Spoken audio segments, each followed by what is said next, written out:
Teman-teman, saya mau menyampaikan perihal showing dan telling dalam cerpen atau novel. Apa itu showing? Mempertunjukkan, dan telling menceritakan. Saya mengenal kata showing dan telling ini setelah masuk ke dalam grup literasi nulis aja dulu, mungkin sekitar 3 atau 4 tahun yang lalu. Sebelumnya yang menulis begitu saja, mempraktikkan apa yang disebut showing dan mempraktikkan apa yang disebut telling. Di dalam cerpen atau novel, komposisinya antara showing dan telling, antara bagaimana menggambarkan dan bagaimana menceritakan itu tidak ada ukuran yang baku. Jadi tergantung dari kebutuhannya. Istilah A.S. Laksana mungkin menggambar dengan kalimat ya, showing itu ya. Contoh yang paling sederhana barangkali peristiwa tentang seseorang yang menangis misalnya. Kalau diceritakan atau disampaikan ya, telling itu misalnya begini. Saat saya mengabarkan bahwa ayah meninggal dunia, ibu menangis terisak-isak. Sementara kalau showing, mungkin saya akan, si tokoh aku atau sang narator akan menceritakan seperti ini. Ketika Hasan menyampaikan kepada ibunya bahwa ayah meninggal dunia, sejenak ibu mendengarnya tanpa rasa percaya, matanya memerah, tangannya mengepal dan gemetar, kemudian membasah, dan dari kedua matanya mengalir 2 sungai ke pipinya, misalnya begitu. Atau pada saat kita ingin menyampaikan hal-hal yang tidak perlu detail ya, misalnya saya menempuh perjalanan dari Wonosobo ke Kudus dalam waktu 2 jam, dan kini sudah berada di depan orang yang ingin saya temui, misalnya begitu.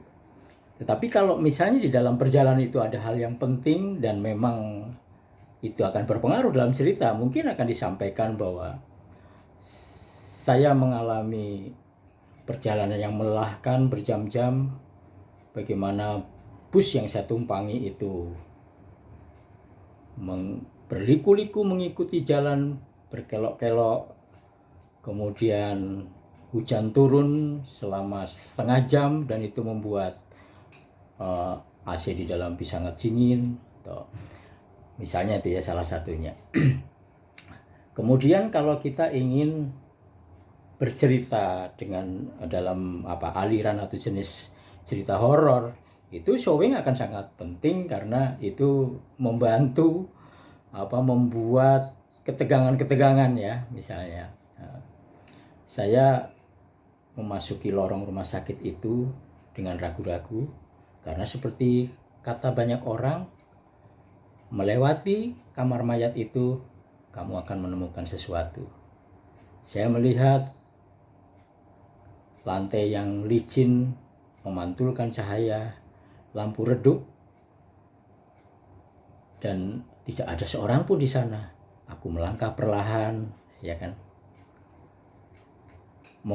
berharap akan bertemu seseorang, tetapi tentu saja tidak ingin bertemu dengan hantu, misalnya begitu.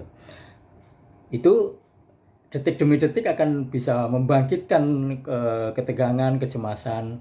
Atau dalam cerita silat ya, cerita silat kalau pertempurannya itu mungkin kalau ingin singkat saja sih, 2 pendekar itu bertempur dalam 2 jam di malam purnama itu, kemudian salah satu dari lawannya misalnya dia dikeroyok, tumbang ya dengan sekali pukulan. Atau setelah sekian hari mereka bertempur tidak juga berhenti, pada akhirnya keduanya kehilangan tenaga misalnya gitu.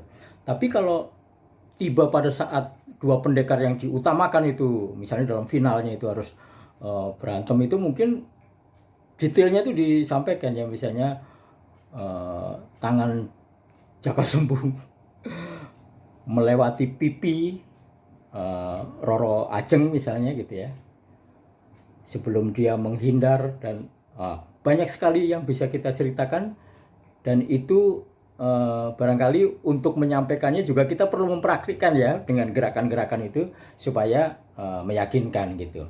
Nah, itu antara lain bagaimana showing, bagaimana telling digunakan untuk fungsi-fungsi yang memang dibutuhkan di dalam cerita. Kalau kita semuanya menggunakan showing, itu akan lamban dan membosankan. Sementara kalau kita melakukan semuanya dengan telling, itu cerita itu seperti datar begitu saja ya. Loh, ini tahu-tahu sudah sampai di sini, tahu-tahu semuanya, dan kemudian tidak ada imajinasi yang bisa dikembangkan oleh pembacanya. Kurang lebih seperti itu teman-teman ya. Nanti kalau misalnya barangkali ada pertanyaan dan sebagainya, suatu saat contoh-contoh yang lebih menarik mungkin bisa saya sampaikan. Terima kasih.